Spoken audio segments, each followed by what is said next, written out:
Lello, una sconfitta amara, anche perché sino a quando si giocava in parità numerica, l'Acragas stava giocando anche benino. Sì, non è l'espulsione, abbiamo cercato di fare la partita, abbiamo cercato di essere proiettati in avanti perché abbiamo giocato con Salvemini, con Cuzzo con le tre punte e non ci siamo riusciti. Poi l'espulsione non è un alibi, l'espulsione ha fatto tutto. Giocare un uomo in meno con questo caldo così, con una squadra forte come la Juve Stabia che ha 54 punti è molto più difficile per poterla affrontare in 10 uomini che in 11. Oggi hai giocato con tre punte, Salvemini, e Klaric e anche lo stesso Cocuzza. Specialmente nel primo tempo erano molto isolati, non riuscivano a trovare spazio, forse perché erano mal serviti. No, noi abbiamo cercato di preparare la partita soprattutto sulla loro sinistra con Salvemini che doveva andare a giocarsela uno contro uno con Liviero. È stato poco servito, quelle volte che è stato servito che abbiamo fatto le giocate in apertura in ampiezza siamo andati anche bene, però oggi purtroppo c'è di buono soltanto che ha debuttato un ragazzo del 2000, ha fatto molto bene, l'Eveco 99, poi il resto è una sconfitta che è pesante per noi. Nel secondo tempo hai rischiato, ecco, hai rischiato Bramati, che non è ancora forse nelle condizioni di poter giocare in maniera convincente come è stato in tutto il campionato.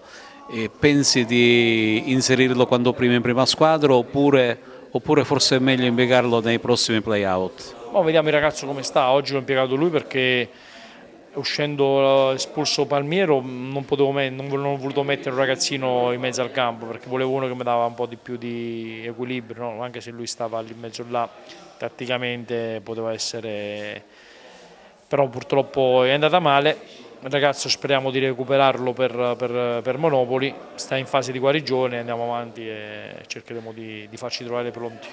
Con dei fatti si potrebbe avere nei play-out o la Vibonese o il Catanzaro, due squadre che conosciamo abbastanza bene, tutte e due, entrambe molto dure. Due squadre importanti perché si trovano lì sotto ma hanno due squadre di giocatori esperti, un mix. Il Catanzaro ha giocatori che noi conosciamo bene, c'hanno Gomez, c'hanno Zanini, c'è una squadra doppietta, altri due gol ha fatto, vedi, complimenti a Zanini. E niente, poi la Vibonese è allenata da un grandissimo allenatore che è Campilongo, è una squadra esperta pure loro, ma chi capita capita, ormai siamo lì alla fine, mancano due, oltre la partita di domenica se entriamo nei play-out su due partite che ci toccano. E malgrado tutto c'è un po' di ottimismo anche da parte nostra, no? Da parte nostra c'è grande ottimismo e sono contento oggi che i tifosi allo stadio hanno apprezzato, io faccio un applauso a loro e li ringrazio per quello che hanno fatto oggi. Cosa vi hanno detto i due presidenti a fine gara?